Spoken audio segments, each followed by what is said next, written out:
ዓላማውን አናውቅም። እንደው በነሲብ ነው የምናጨበጭበው። በፓርሻል ኖሌጅ ነው ያለነው። ጌታ ግን በኖራችሁብኝ ልክ ደግሞ በእኔ ቃል እኔን መልሳችሁ እወቁ። ከኔ ጋር ተናበቡ፣ ከልቤ ጋር ተተዋወቁ፣ ከፍላጎቴ ጋር ተተዋወቁ፣ ከስሜቴ ጋር ተተዋወቁ። ሆነ ጌታ ማለት ነው። ከዛ ጌታ ምን አለ? በእኔ ኑሩ ቃሌ በእናንተ ይኑር አለና ከዛ የምትወዱትን ምን አድርጉ። አይገርማችሁም? እዚህ ጋር በጣም ውጤቱ ማለት ነው ይገርማል። አንደኛ ለምሳሌ በኖህ ዘመን ብናይ መርከቡ ክርስቶስ ነው፣ ግልጽ ነው አይደል? በመርከብ ውስጥ በመግባታቸው ከምን ተጠበቁ? ከጥፋት ተጠበቁ አይደለ? ከሚገድል ነገር ተጠበቁ። በነገራችን ላይ በክርስቶስ መኖር ከሞት መጠበቅ። አሜን። ኧረ አሜን እባካችሁ። አሜን። ኧረ አሜን በሉስ። አሜን። በክርስቶስ የምኖረው ከሞት ለመጠበቅ ነው። አሜን። እነዛ እስራኤላውያኖች በቤት ውስጥ ገብተው በመቃኑ ላይ ምን ነበረ? ደም ነበር። ስለዚህ ከደሙ የተነሳ ከሞት መላእክት ተጠበቁ። ዛሬም ከክርስቶስ ደም የተነሳና እርሱ ውስጥ ከመግባታችን የተነሳ የተገኘው ዟሪ አጋንንት አያገኝም። አሜን። አጠገባችሁ ጋር ያለው ዟሪ አጋንንት አያገኝም። ግን እኮ አለ ዟሪ ሚዞር አለ። አውት ኦፍ ክራይስት የሆነውን ምን ለማድረግ? ሐሳቡን ለማግኘት። አሜን ነው። አንዳንዱ እኮ እያጨበጨበ ተበልቷል። ታውቃላችሁ አይደል? እየዘለለ ተበልቷል። እየዘለልክ አትበላበል፣ እያጨበጨብክ አትበላበለው። ምክንያቱም የሚገርማችሁ እነዛ 12ቱ ደቀ መዛሙርቶች ከማን ጋር ነበሩ? ከኢየሱስ ጋር ነበሩ። የአስቆሮቱ ይሁዳ ግን አሪፍ ግራውንድ ሰጥቷል። ለም መሬት ነበር ለማ ስለዚህ ሐሳብ ምን አደረገበት? ገባበት። አይገርማችሁ? ምንከተል መስለን፣ ዳቆን መስለን፣ ወንጌላዊ መስለን፣ ሌላም መስለን፣ ሹመት ያለን መስለን ግን ምንም ይልብን አታስገባበል፣ አታስገቢ በል በኢየሱስ ስም። ኧረ በጌታ በኢየሱስ ስም። ሰይጣን ኢፌክቲቭሊ እየሰራ ያለው በሚያስገባው አምሮ የሚያስገባ ሰው በነገራችን ላይ ከባድ ነው። ኢየሱስን አሳልፎ ይሰጣል። ቤተ ክርስቲያንን የሚያስመቱ፣ መንፈስ ቅዱስን የሚያሰድቡ፣ ደሙን የሚያሰድቡ፣ ክርስቶስን የሚያሰድቡ የሚያስገቡ ናቸው። እግዚአብሔር ይህንን ከኛ ያርቀው። አሜን። እግዚአብሔር በእውነት እኛን አሁን ማግኘቱ ካልቀረ በደንብ ያገኝ። አሜን። ነገር አትገኝ ትችላለህ። በኢየሱስ ስም ይሸሻል። አሜን። ይሻፍ ነገ ምናሳደብ እንዳለ ዛሬ አሜን ያለ ነው ነገ የሚሳደበው ቦታ እየሰጠ። እኔ ግን አምናለሁ እዚህ ቤት ጌታን የሚያከብር ነው ያለው። አሜን ነው ወይ? ነገር ግን ማስተካከያውንም ከባድ ግን ነው።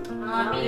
እውነታው እሱ ስለሆነ ስለዚህ ጌታም የተናገረው ነገር በእኔ ኑሩ ቃሎቼ በእናንተ ይኑሩ ያኔ የምትወዱትን ሁሉ አያችሁ። አሁን ምክንያቱም በጌታ የኖረ ሰውና ቃሉ የኖረበት ሰው ፍላጎቱ ይቀየራል፣ መውደዱ ይቀየራል።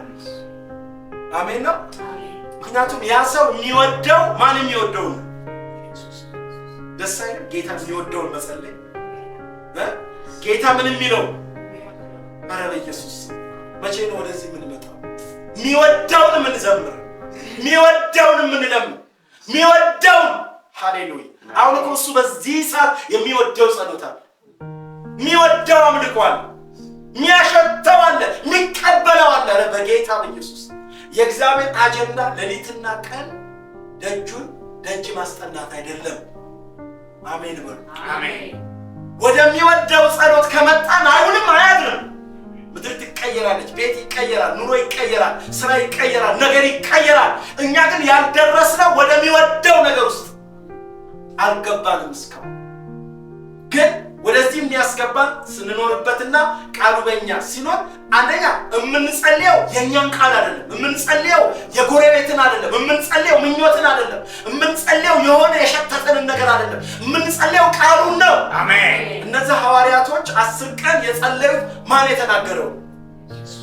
ያንን ሲጸልዩ ሃሌሉያ፣ አሜን፣ ሃሌሉያ፣ አሜን። በእውነት እነሱ የጸለዩትን ጸሎት እስካሁን ያስደገማል አለ። በዓለምና በምድር ታሪክ መንፈስ ቅዱስ በነገራችን ላይ የጸሎት ውጤት ነው። ይሄ መንፈስ ቅዱስ ደግሞ ማን? ልክ ኢየሱስ በአካል እንደመጣ ይሄ መንፈስ ቅዱስ አካል ሆኖ የወረደው በማጸሎት በሐዋርያት አልተደገመም፣ ሊደገምም አይችልም። ምናልባት ከዚህ በኋላ የምንጠባበቀው የኢየሱስን መምጣት ይሆናል። መንፈስ ቅዱስ ኦልሬዲ አለ። የት አለ? አካሉ ላይ አለ። የት አለ?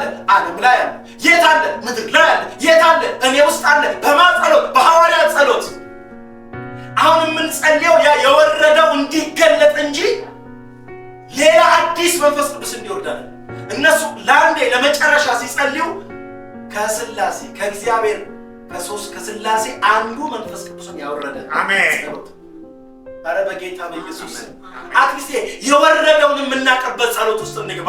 አሜን። ስለዚህ እነዚህ በዚህ ልክ ነው ምን ያደረጉት የጸለዩት ግን ኢየሱስ የሰጣቸውን የተስፋ ቃል ይዘው ይችልማ መልሳታለሁ አለ።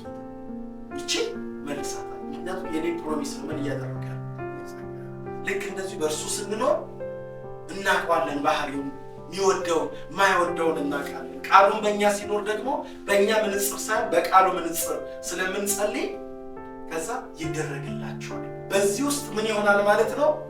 ገብቷችኋል? በክፉ መጸለይ ይቆማል ማለት አሜን ነው።